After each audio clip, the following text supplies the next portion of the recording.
नमस्कार दोस्तों। आज हम ये जानने की कोशिश करते कि ये धर्म की किताबें हमारी बनाई गई हजारों साल पहले लिखी गई, क्या ये सिर्फ एक पुस्तक है जो हमें मंदिरों में रखी जाए या किसी विशेष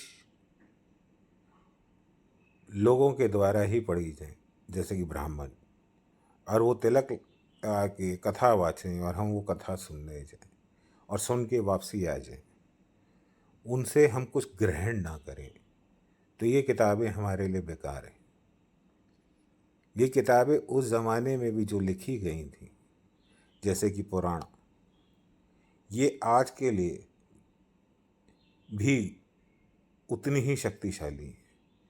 ये आम व्यक्ति को ये सिखाने के लिए ज़रूरी है कि इस कॉम्प्लेक्स दुनिया में, इस कॉम्प्लेक्स नरेशन में, इस कॉम्प्लेक्स एनवायरनमेंट में, कॉम्पिटिशन्स में, जहाँ पे घर में समस्या, बाहर समस्या, समस्याओं से घिरे हुए हैं, उनसे बाहर निकलने के लिए ये हमें मजबूत करती हैं। इनके पीछे के उद्देश्यों को पहचानना ज़रूरी है, इनसे सीख लेने ज़रूरी है।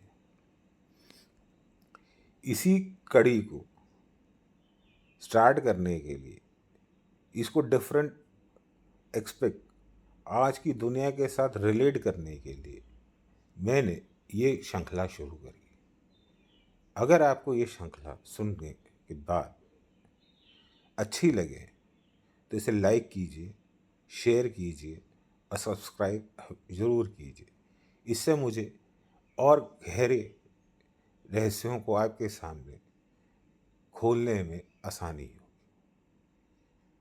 एक प्रसंग उठाते हैं शिव पुराण से, बड़ा ही रोचक प्रसंग है।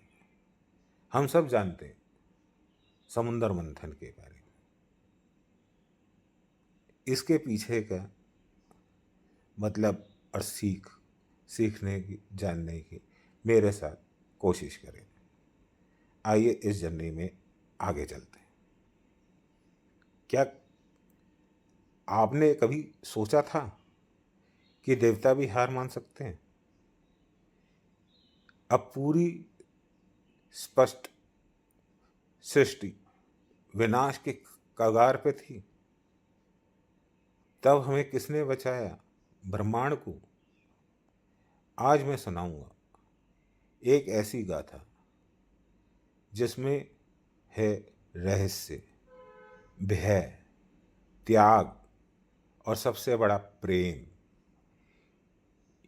यह है कथा समुंदर मंथन की और नीलकंठ शिव जी की। तो पहले प्रेम से बोलो, जय शिव शंकर भोले बाबा, जय जय जय जय जय जय। देवता हार रहे थे, असुरों का आतंक बढ़ रहा था। समय ऐसा था जब असुर दिन ब दिन मजबूत होते जा रहे थे, देवता हारते जा रहे थे, उनकी शक्ति जैसे खत्म हो रही थी। इंद्रदेव ने घबराकर विष्णु भगवान से प्रार्थना करी, प्रभु अब हमें कौन बचाएगा? धर्म हार जाएगा क्या? अधर्म की विजय होगी क्या? विष्णु भगवान ने बोला, एक उपाय है, समुंदर मंथन।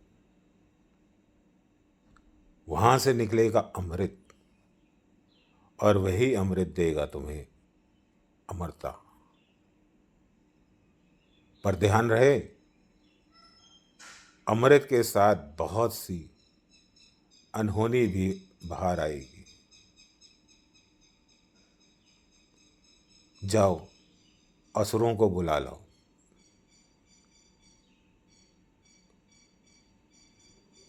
आज हम किसी बड़ी असफलता के लिए साथ मिलकर काम करते हैं, जैसे देव और असुरों ने समुंदर मंथन में किया। मंथन के लिए भव्य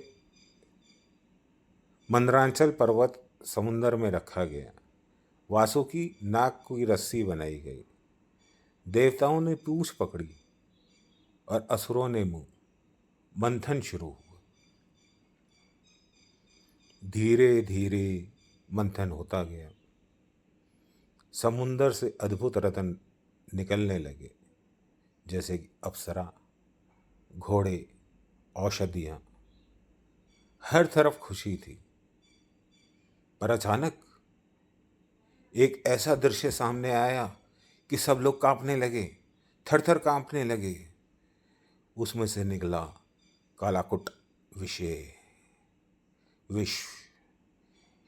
विष इतना भयानक था कि उसकी एक बूंद ही सृष्टि का अंत कर सकती थी। पर्वत पिघलने लगे, नदियां सूखने लगी, आकाश लाल हो गया।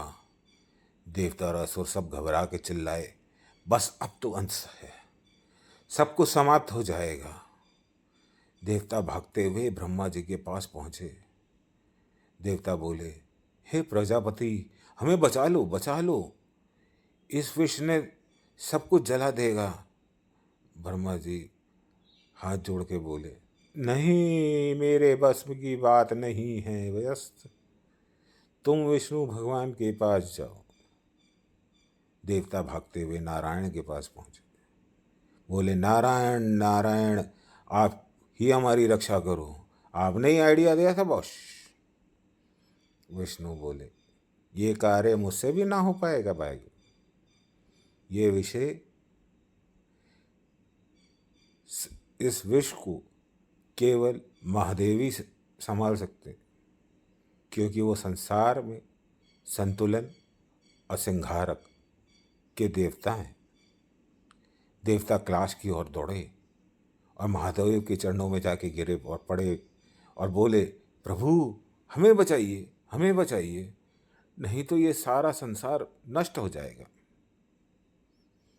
ओहो, कैलाश पे शिव ध्यान में लीन थे। चारों ओर भयंकर आंधी और देवता गिड़गड़ा रहे हैं। देखा, शिव ने बोला शांत स्वर में, अगर संसार को बचाना है तो ये विष मुझे ही पीना होगा। सब चौंक गए। क्या? महादेव ने करुणा भरे हृदय दिखाते हुए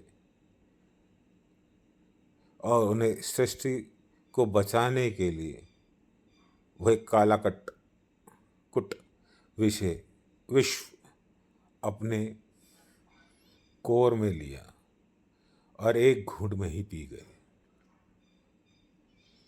विष की ज्वाला इतनी भयंकर थी कि शिव का पूरा शरीर जलने लगा। देवता भयभीत थे। तभी प्रकट हुई माता पार्वती। जय माता दी। सब प्रेम से बोलो, जय माता दी। पार्वती ने, नहीं, मैं इस विष को पूरे शरीर में फैलने नहीं दूंगी। पार्वती ने शिव के गले को पकड़ लेती है और विष को वहीं रोक देती। इसी कारण शिव का गला नीला पड़ा और उनके गले पे 3 रेखा उंगलियों के निशान हैं, जो माता पार्वती ने गले को, उस विष को गले में थामने के लिए गला पकड़ा था। तभी से शिव का नाम पड़ा नीलकंठ। अब माता पार्वती ना होती तो पूरा ब्रह्मांड जल के नष्ट हो जाता। आज की दुनिया के लिए ये संदेश है कि समुद्र मंथन कोई साधारण घटना नहीं थी।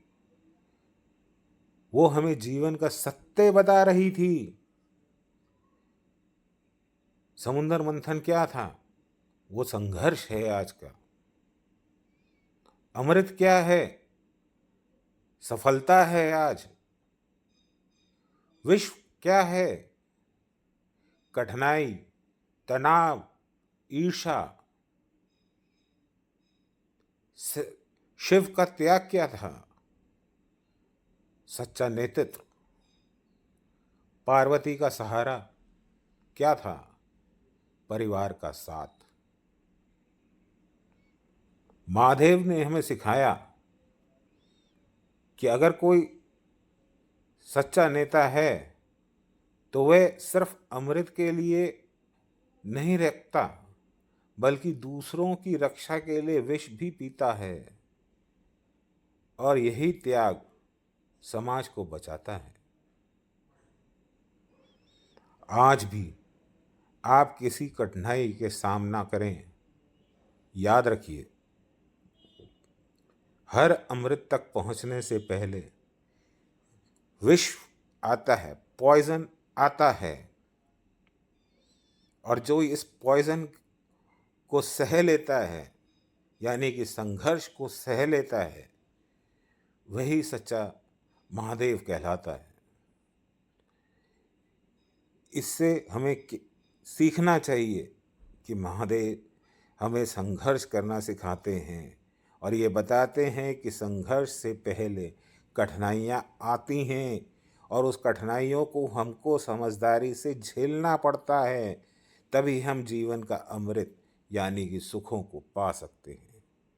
आपको अच्छा लगे तो लाइक कीजिए, सब्सक्राइब कीजिए। धन्यवाद।